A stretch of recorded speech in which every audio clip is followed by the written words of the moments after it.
Okay, so if the TOEFL is on your radar at all, you really need to listen up. A massive, massive change is coming that's going to completely flip the test on its head. We're going to break down exactly what's new, what it all means for you, and most importantly, help you figure out which version of the test you should actually take. So let's dive in. Go ahead and get your calendar out. Circle this date, January 21st, 2026, because on that day, the TOEFL as we know it is basically gone. I'm talking all new questions, a totally different scoring system. This is pretty much a brand new test from the ground up. And yeah, this brings us to the biggest question for you, right? Should you scramble to take the old version while you still have the chance? Or, hey, is this new test actually a better fit for you? That's what we're here to do. Give you the info you need to make that call. All right, first things first. Let's tackle the biggest change of them all, the score itself. You know that familiar 120-point scale? Yeah, that's out. It's being replaced by something completely different. Whoa, just look at that difference. We're going from this really detailed 0 to 120 system all the way down to a super simple 1 to 6 scale, with 6 being the top score. Now, it's a huge simplification for sure, but the real question is, what do these new numbers actually mean for you?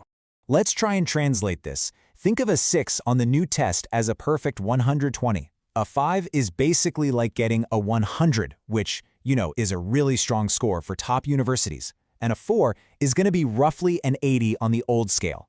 So understanding these new benchmarks is absolutely crucial. So what's the new magic number going to be for most students? It's this one right here, a 4. A score of 4 is probably going to become the new standard, that baseline number that you'll need for most university applications. If you're studying, that should be your main target. Okay, so now that we get the new scoring, let's really break down the test itself. We're going to go piece by piece, section by section, so you know exactly what's coming. All right, first stop, the reading section. And let me just say, they pretty much threw out the old rulebook. It is no longer just about reading those super dense academic passages. I mean, just look at this lineup. You've got totally new things like complete the words, and a big focus on shorter daily life stuff, like reading emails or maybe even a text chain.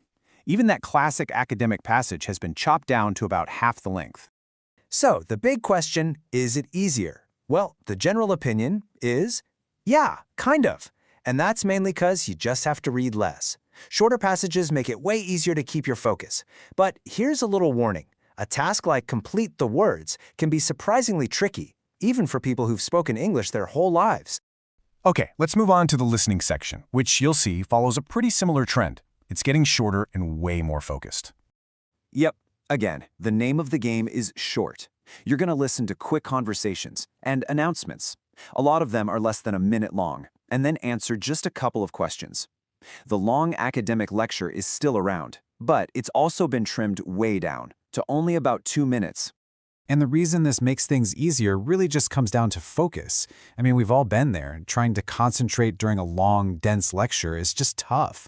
These new, shorter audio clips are so much more manageable. They let you really zero in on the important stuff without getting lost.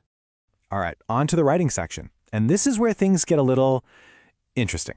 It's easier in some ways, but definitely trickier in others. So you'll have 3 main tasks. The academic discussion is the only thing that actually survived from the old test. The new kids on the block are write an email, which is a super practical task, and then build a sentence where you have to put words in the right order. So here's the trade-off. On the one hand, you write way less than you used to. No more of those long, independent essays, which is a huge relief, right? But on the other hand, that build a sentence task, it looks simple, but wow, it is deceptively hard. It really tests your knowledge of grammar and sentence structure. Let's wrap up our tour with the section that I know a lot of students dread the most, speaking. And I've got some overwhelmingly good news for you here. Those old super complex tasks, they're gone. Instead, you have 2 very direct tasks. First is listen and repeat, where you literally just repeat sentences you hear. Second is take an interview, where you answer 4 questions about yourself and your opinions. You just speak for 45 seconds each time. So why is this so much easier? It's because those crazy integrated tasks, where you had to read something, then listen to something, and then combine it all in your speech, they're gone. Now it's just about what you can say. It's much more straightforward and feels a lot more like a real conversation. So after looking at all 4 sections, what's the final call? Is the new TOEFL easier or not? Well, the answer isn't a simple yes or no. Let's break it down like this. The test is definitely easier when it comes to endurance. The passages are shorter, you write less, and those complicated speaking tasks are history. But it's trickier when it comes to precision. You've got these unfamiliar question types, that sneaky build a sentence task, and listen and repeat, which is really a test of your memory just as much as your speaking. So, knowing all of this, how should you actually prepare? Whether you're going to go for the old test or the new one, you need a solid plan. And here's what you can start doing right now. Here are 3 concrete steps you can take today. First, go check out TST Prep to get your hands on free practice questions for all these new task types. Second, use an AI tool like ChatGPT to get instant feedback on your writing. And third, for speaking, use a service like My Speaking Score to get a really accurate evaluation of how you're doing on the new tasks. So there you have it. The new test trades that long endurance for quick precision. It's shorter and more direct, but it throws some tricky new challenges your way. The old test? Well, you know what you're getting, but it's a marathon of focus. The choice is yours, but that clock is ticking. So, which path are you going to take?